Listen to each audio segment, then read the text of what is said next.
नमस्कार। Rajesh Lakhera chemistry classes में आपका फिर से स्वागत है। तो हमने पढ़ा था इससे पहले फेराडे का पहला नियम। फेराडे के पहले नियम में क्या बताया गया था कि कोई भी इलेक्ट्रोलाइटिक सेल है, कोई भी विद्युत अपघटनी सेल है, कोई भी सेल होता है तो उसमें दो इलेक्ट्रोड होते हैं, एक एनोड होता है, एक कैथोड होता है। कोई भी सेल होगा इसमें दो इलेक्ट्रोड अवश्य होंगे, एक को हम एनोड कहेंगे व दूसरे को कैथोड कहेंगे। एनोड कॉपर का बना हुआ है, कैथोड भी किसका है, कॉपर का। और ये भी बताया गया था कि जो धातु होता है उसी का कोई साल्ट है, जैसे कॉपर है तो कॉपर सल्फेट इसके अंदर भर लिया गया है विलयन के रूप में, इलेक्ट्रोलाइटिक सॉल्यूशन के रूप में।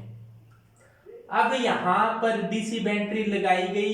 डीसी बैटरी लगाने से धारा प्रवाहित करने पर हमने देखा था कि इलेक्ट्रोड पर पदार्थ की जो मात्रा जमा होती है, पदार्थ की मात्रा प्रवाहित आवेश के समानुपाती होती है। जितना ज्यादा आवेश आएगा, जमा पदार्थ को हमने डब्ल्यू ग्राम कहा था, तो डब्ल्यू ग्राम में लेना है, इसलिए इसके पैर में ग्राम लगा दिया। तो डब्ल्यू ग्राम प्रवाहित आवेश के समानुपाती होता है। समानुपाती का निशान जब जब हटाया जाता है तब तब एक नियतांक लगाया जाता है। समानुपाती का निशान जब जब हटाया जाता है तब तब एक नियतांक लगाया जाता है। और अपने यहां पर जो नियतांक लगाया है वो Z है, तो W बराबर ZQ। Z क्या था, ECE, विद्युत रासायनिक तुल्यांक। Z का नाम क्या था, विद्युत रासायनिक तुल्यांक। ये Q आवेश है। तो हम जानते हैं I बराबर Q बटे T, आवेश प्रवाह की दर को धारा कहते हैं। धारा क्या होती है, आवेश प्रवाह की दर। तो Q निकालना हो तो Q बराबर IT, T को इधर ले जाओ, Q बराबर IT। तो Q की जगह क्या लिख सकते हैं अपने, IT। तो क्या बन गया, W बराबर ZIT। W के पैर में ग्राम इसीलिए लिख देते हैं ताकि अपने को पता रहे कि जो ये मात्रा इकट्ठी हो रही है वो किस में लेनी है, अपने को ग्राम में लेनी है। तो W बराबर ZQ, Q की जगह IT लिखा तो W बराबर ZIT।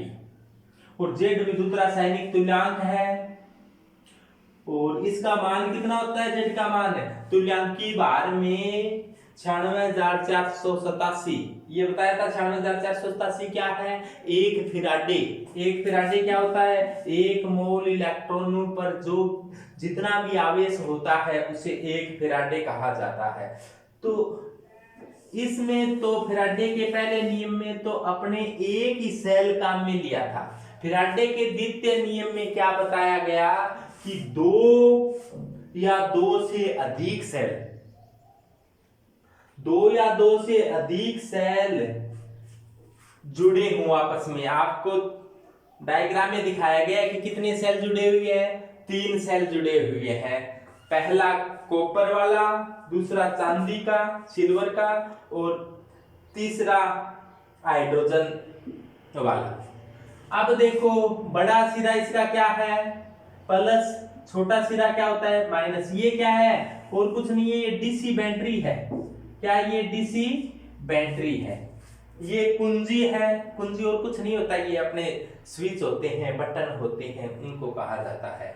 फिर स्विच ऑन करते हैं, इसमें लगा दिया जाए तो स्विच ऑन हो गया, इसका मतलब धारा प्रवाहित होने लगी। और जैसे धारा प्रवाहित होगी तो विद्युत अपघटन, इलेक्ट्रोलाइसिस की क्रिया होगी, विद्युत अपघटन की क्रिया होगी।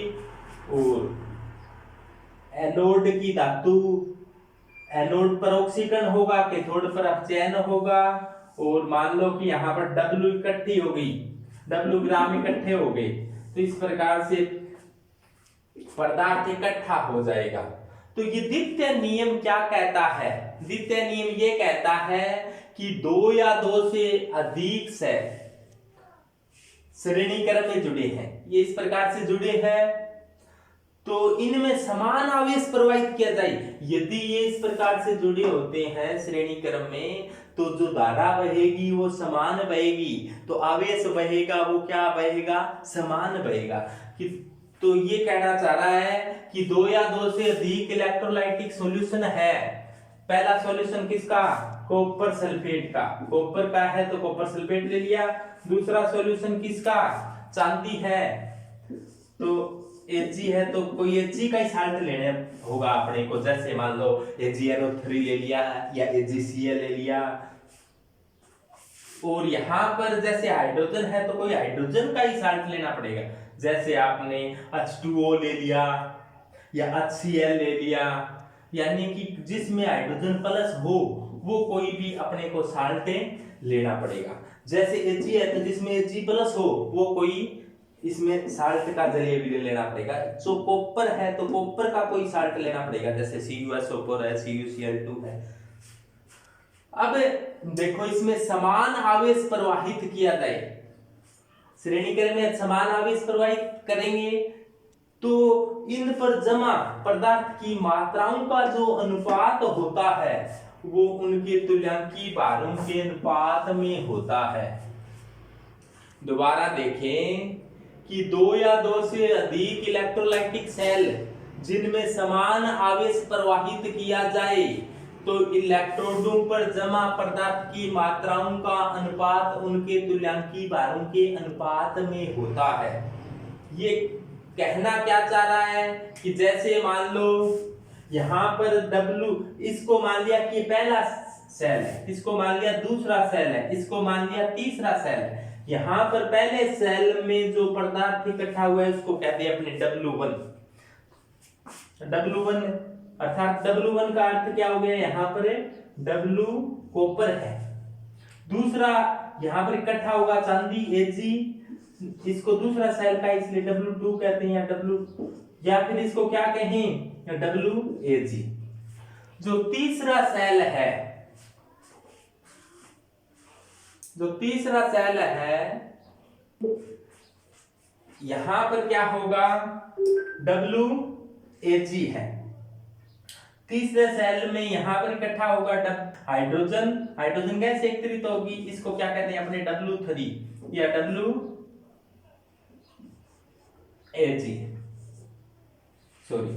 WH2।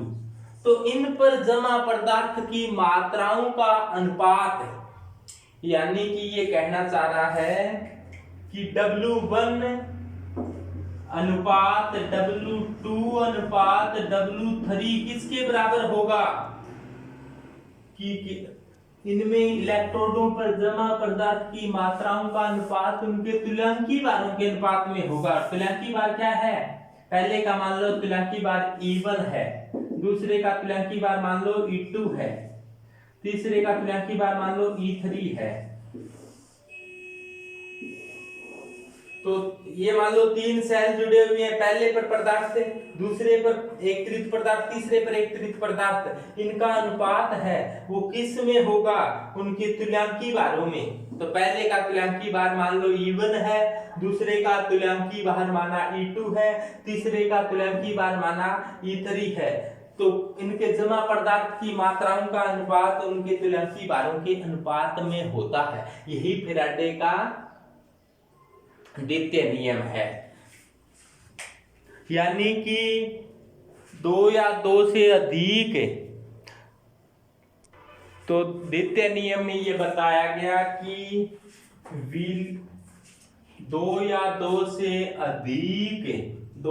से अधिक विलयनों में समान आवेश प्रवाहित किया जाए तो जमा पदार्थ की मात्राओं का अनुपात उनके तुल्यांकी भारों के अनुपात में होता है।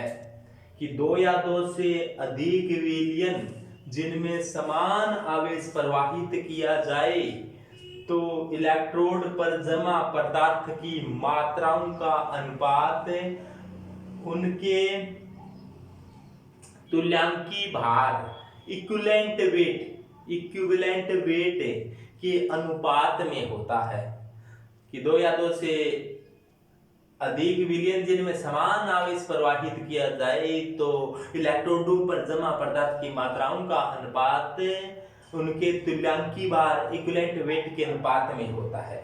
अब देखो फैराडे के पहले नियम के अनुसार ये सूत्र की स्थापना कैसी हुई, ये आया कहां से, कैसे पता चलेगा? तो फैराडे के पहला नियम क्या कहता है, जैसे मान लो ये 3 सेल है तो पहले सेल को मैंने 1 नंबर दे दिया है, दूसरे सेल को 2 नंबर दे दिया है, तीसरे सेल को 3 नंबर दे दिया है।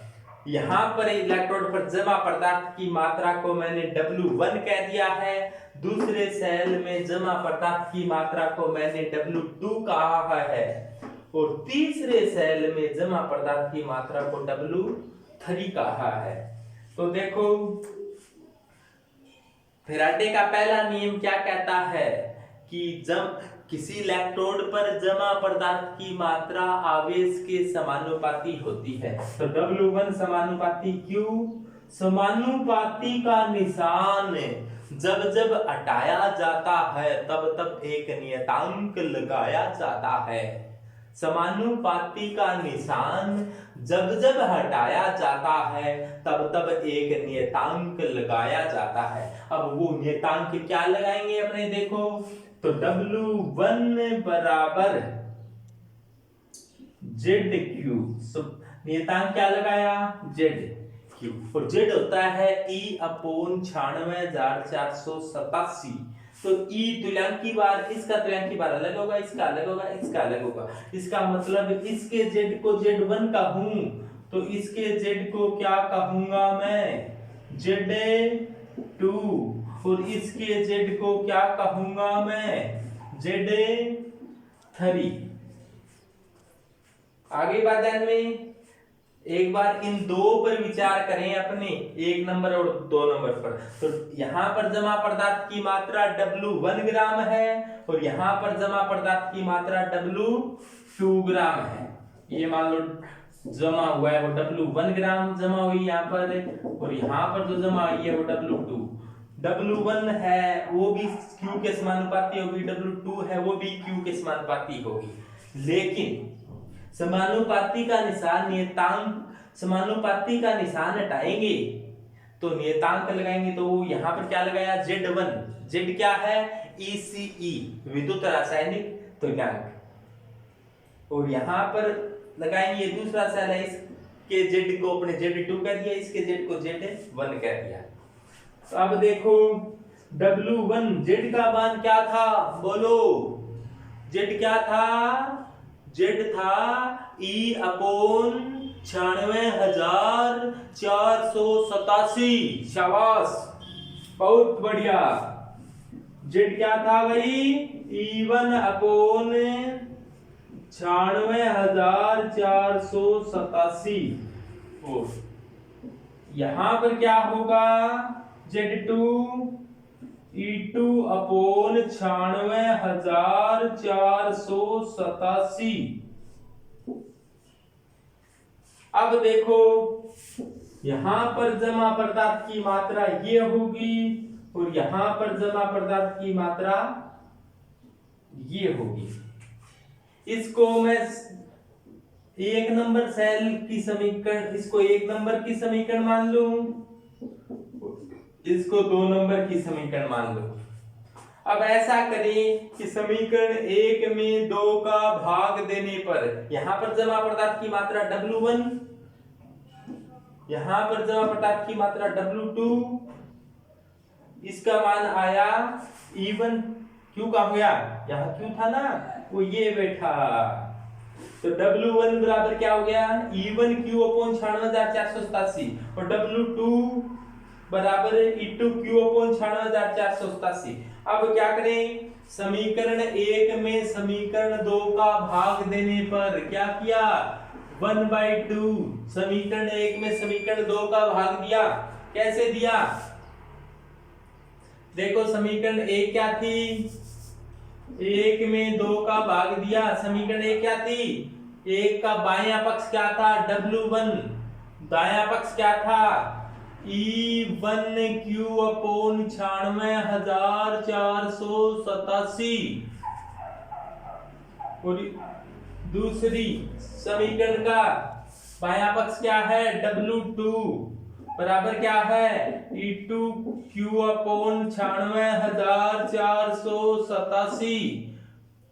ये समीकरण 1 है, ये समीकरण 2 है। 1 में 2 का भाग दे दिया गया, भाग दे दिया गया तो क्या जाएगा भी, W1 अपॉन W2 बराबर E1Q अपॉन 96,487, E2Q अपॉन 96,487। देखो Q से Q कैंसिल हो जाएगा क्या, Q से Q कैंसिल होगा कि नहीं होगा, हो जाएगा, शाबाश।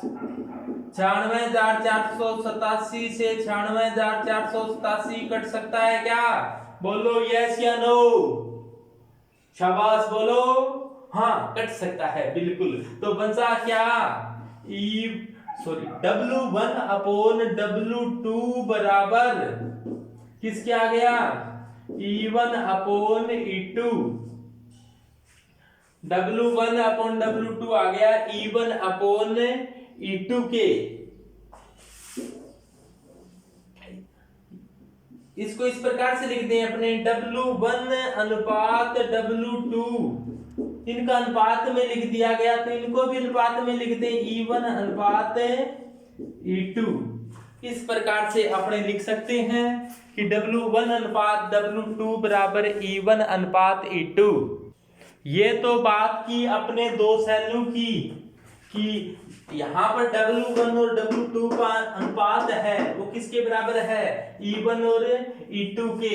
E1 क्या है, कॉपर का तुल्यांकी भार, E2 क्या है, Ag का तुल्यांकी भार। यहाँ तो अपने मान रखा है कॉपर Ag का है, हो सकता है कि एग्जाम में आपको बदल कर दे, तो आपको सीधा ही ध्यान क्या रखना है कि W1 अपॉन W2 बराबर E1 अपॉन E2। तो इनको अनुपात में लिखे तो इसको अनुपात में लिख दिया, W1 अनुपात W2 बराबर E1 अनुपात E2। ये तो दो ही सेल थे, दो सेल की बात की अपने, तीसरा सेल भी शामिल हो तो इनका अनुपात क्या हो जाएगा, W1 अनुपात W2 अनुपात W3 किसके बराबर होगा, E1 अनुपात E2 अनुपात E3। 3 सेल हो गए। यदि ऐसा हो 3 की बजाय 4 हो, 5 हो, 6 हो, कितने ही हो से और जोड़ते जाओ, W1 अनुपात W2 अनुपात W3 3 हो तो ठीक है, चौथा और आ जाए तो अनुपात W4, तो बराबर क्या हो जाएगा, E1 अनुपात E2 अनुपात E3 अनुपात E4। और जितने भी हो तो डैश डैश डैश और लगा दें, तो कुल मिलाकर क्या निकला कि 2 या 2 से अधिक विलीनों में समान आवेश प्रवाहित किया जाए तो कैथोड पर जमा पदार्थ की मात्राओं का अनुपात उनके तुल्यांकी भारों के अनुपात में होता है। तो जैसा आपने डायग्राम में देखा कि यहाँ पर देखो, यहाँ पर जो तांबा इकट्ठा हुआ है उसको W1 ग्राम का है, अपने जैसे तांबे को Cu कहते हैं, तो यहाँ पर इकट्ठी कौन हो रही है, चांदी, तो इसको क्या कहते हैं, Ag कहते हैं। तो वही क्या होगा, तो जो तांबा इकट्ठा हो रहा है वो आवेश के समानुपाती ही होगा। यहां पर देखो समानुपाती का निशान हटाएंगे तो क्या करेंगे, नियतांक लगा देंगे, तो WCU बराबर क्या होगा, ZQ, और Z के पैर में मैं CU का लिख देते ताकि पता रहे कि ये Z कौन सा है, कॉपर वाला है। यहाँ पर चांदी है तो इसके पैर में Ag लिखें, तो Ag समान WAG समानुपाती Q है, समानुपाती का निशान हटाएंगे तो क्या लगा देंगे, ZQ, और ये Z कौन सा होगा, चांदी वाला। अपने सीधा ही अभी इनका, इसको अब मैं समीकरण नंबर 1 कह दूं, इसको समीकरण नंबर 2 कह दूं, तो इक्वेशन 1 में इक्वेशन 2 का भाग दे दिया जाए, इक्वेशन 1 में इक्वेशन 2 का भाग दे दिया जाए तो क्या होगा, देखो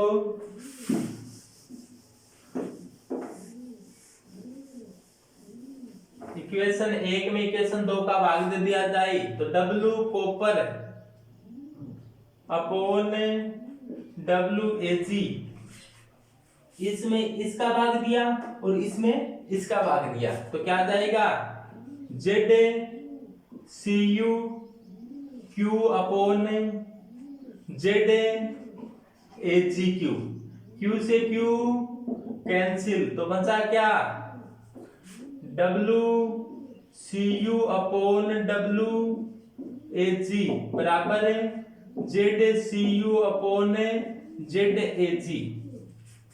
इसको वापिस से 1 2 मान ले तो W1 अपॉन W2 बराबर Z1 अपॉन Z2, यानी कि इस नियम को इस प्रकार से भी लिखा हुआ जाए। आपसे पूछ ले एग्जाम में कि कौन सा सही कथन है कि तो इलेक्ट्रोड पर जमा पदार्थ की मात्राओं का अनुपात तुल्यांकी भारों के अनुपात में होता है, ये अभी अपने पढ़ लिया है।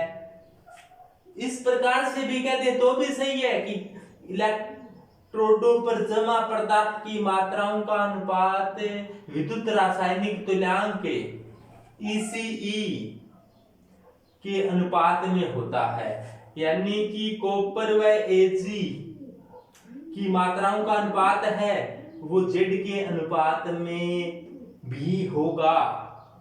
ऐसे कहते तो भी सही है, वो भी सही था और ये भी सही है। वो का मतलब है कि अपने अभी पढ़ा कि W1 अपॉन W2 बराबर E1 अपॉन E2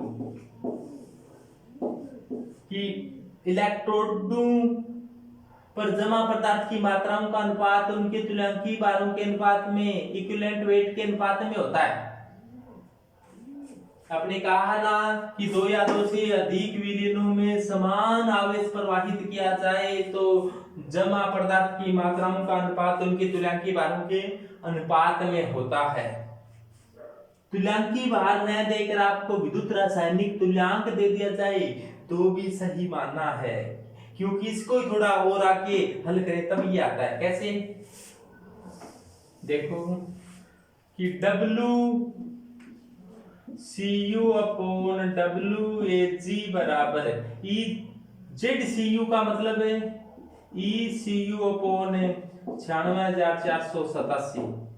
Z निकालने के लिए तुल्यांकी भार में 96,487 यानी कि फैराडे का भाग दे दिया जाता है। इसी प्रकार से EAG का है तो AG अपॉन 96,487, 96,487 कैंसिल हो जाएगा तो क्या आ जाएगा WCU अपॉन WAG बराबर ECU अपॉन EAG। आप 1 2 कहें तो W1 बटे W2 बराबर E1 अपॉन E2। आगे बात में E क्या है कॉपर का तुल्यांकी भार ECU, EAG क्या है सिल्वर का चांदी का तुल्यांकी भार। और कॉपर का तुल्यांकी भार कितना होता है? कॉपर का परमाणु भार होता है 63.5 और कॉपर की शोधकता होती है 2, तो 63.5 में कितने का भाग देंगे 2 का। और Ag का एटॉमिक वेट कितना होता है परमाणु भार 107.88, इसको अपने लगभग 108 मान लो तो 108 में कितने का भाग देंगे और इसकी शोधकता होती है 1 है। बताया था कि परमाणु भार में यदि वैलेंसी फैक्टर संयोजकता गुणांक का भाग दे दिया जाए तो क्या आ जाता है तुल्यांकी भार। तो इसके परमाणु भार में एटॉमिक वेट में वैलेंसी फैक्टर का भाग दिया, इसके एटॉमिक वेट में वैलेंसी फैक्टर इसका Ag की वैलेंसी होती है 1 है तो 1 का भाग देंगे। कॉपर यहाँ पर +2 के रूप में है। कैसे पता चलेगा इसको तोड़ कर देख लेना। CuSO4 कैसे टूटेगा Cu +2 + SO4 -2 AgNO3 कैसे टूटेगा Ag + NO3 माइनस, पता चल जाएगा Ag पर क्या है, प्लस है, Cu पर क्या है, Cu प्लस 2 है। तो यहाँ पर 2 का भाग देना पड़ेगा, यहाँ पर 1 का भाग देना पड़ेगा। इस प्रकार से आपको ये बता देंगे कि इनका अनुपात पूछ लेंगे आपसे, तो आपको तुल्यांकी भार याद होने चाहिए। तो तुल्यांकी भार याद होने के लिए आपको परमाणु भार याद होना चाहिए। जैसे हाइड्रोजन का परमाणु भार कितना होता है, 1.008, हीलियम का 4। इस प्रकार से आप याद कर लो। क्लोरीन का 35.5, ऑक्सीजन का 16, परमाणु भार 16, अणु भार फिर 32। इस प्रकार से याद कर लो। आपकी बुक के पीछे एक सारणी बनी होती है, उसमें से देखकर आप याद कर लो। आपको नोट्सों में भी लिखाए हुए हैं, नोट्सों में से देखकर याद कर सकते हो आप। तो ये तो था फैराडे का द्वितीय नियम। शॉर्ट में मैं दोबारा से बताऊं आपको कि क्या कहना चाह रहा है। ये कहना चाह रहा है कि W1 अपॉन W2 बराबर क्या है, E1 अपॉन E2। W1 अनुपात W2 बराबर क्या है, E1 अनुपात E2। ये तो 2 सेल की बात थी, 2 या 2 से अधिक हो, मान लो 5 सेल लगे हुए हैं, तो W1 अनुपात W2 अनुपात W3 अनुपात जितने भी लगे हैं डैश डैश बता दो।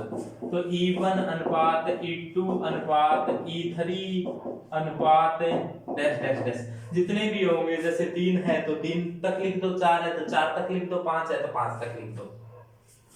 या फिर अपने E1 अपॉन E2 है, उसकी जगह क्या आ सकता है, Z1 अपॉन Z2। तो W1 अपॉन W2 बराबर क्या लिख सकते हैं अपने, Z1 अपॉन Z2। ये एक ही बात है, ये बात और ये बात एक ही बात है, अलग अलग बात नहीं है। क्योंकि Z की जगह E upon 96,487, E2 upon 96,487, 96,487, 96,487 cancel हो जाएगा, तो बचना यही है। अब देखो आगे कि W1 अनुपात W2 बराबर क्या होगा, Z1 अनुपात Z2।